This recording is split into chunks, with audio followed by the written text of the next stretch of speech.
Samantala, aabot naman po sa mahigit 40,000 pulis ang ide-deploy ng PNP sa buong bansa para tiyakin po ang seguridad ng mga magbabakasyon ngayon pong long weekend. Ang PNP Highway Patrol Group mas paiigtingin din ang pagbabantay sa Marilake Highway na inaasahan pong dadagsain itong ating mga motorcycle rider ngayong bakasyon. Detalye sa report ni Mark Gabriel.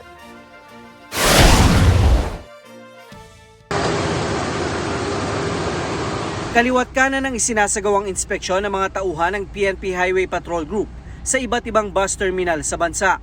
Bahagi ito ng kanilang deployment plan para masiguro ang kaligtasan ng mga pasahero na magbabakasyon ngayong long weekend. Bukod sa mga bus, sinisiguro din ng mga pulis kung nasa kondisyon ang mga driver para sa mahabang biyahe.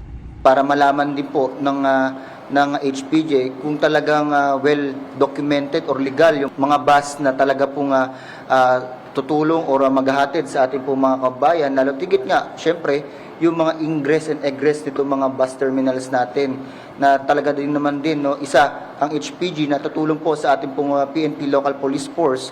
Ayon sa PNP, aabot sa kabuuang 40,283 na mga pulis ang ide-deploy nila sa buong bansa ngayong summer vacation. Bukod sa mga terminal, ide-deploy din ng mga pulis sa mga pangunahing pasyalan sa bansa, kasama na ang mga mall at mga beach resort na kadalasang dinadagsa tuwing summer. Sa Central Luzon, abala na ang mga pulis sa pag-iinspeksyon sa mga kilalang camping site sa Nueva Ecija at sa mga beach resort sa Zambales. Nakakalat na rin ang mga pulis sa mga pangunahing kalsada para umalalay sa mga motorista. Ang HPG, tututukan daw ang sitwasyon sa Marilake Highway na inaasahang dadagsain ng mga motorcycle rider ngayong long weekend. May mga nakalatag din silang checkpoint sa lugar upang maiwasan ang mga aksidente at insidente ng karahasan. Target nila ang zero incident sa lugar ngayong Abril. Strict implementation ng mga batas pantrapiko. From January 11, nakapagtala po tayo ng 11 na insidente sa Marilake. Sa last February 7, ngayong March 2, so ay talagang sisiguraduhin na magkakaroon tayo ng zero na insidente dito nga po sa April. Muli ring nagpaalala ang otoridad sa mga magbabiyahe gamit ang sariling sasakyan o motorsiklo na tiyakin na nasa kondisyon ito.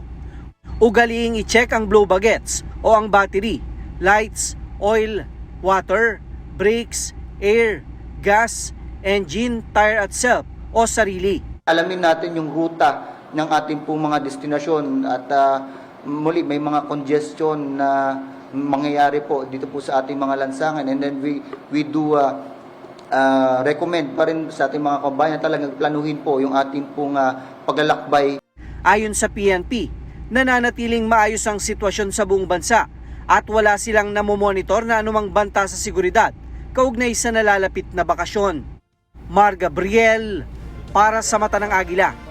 Matatag, matapang, matapat.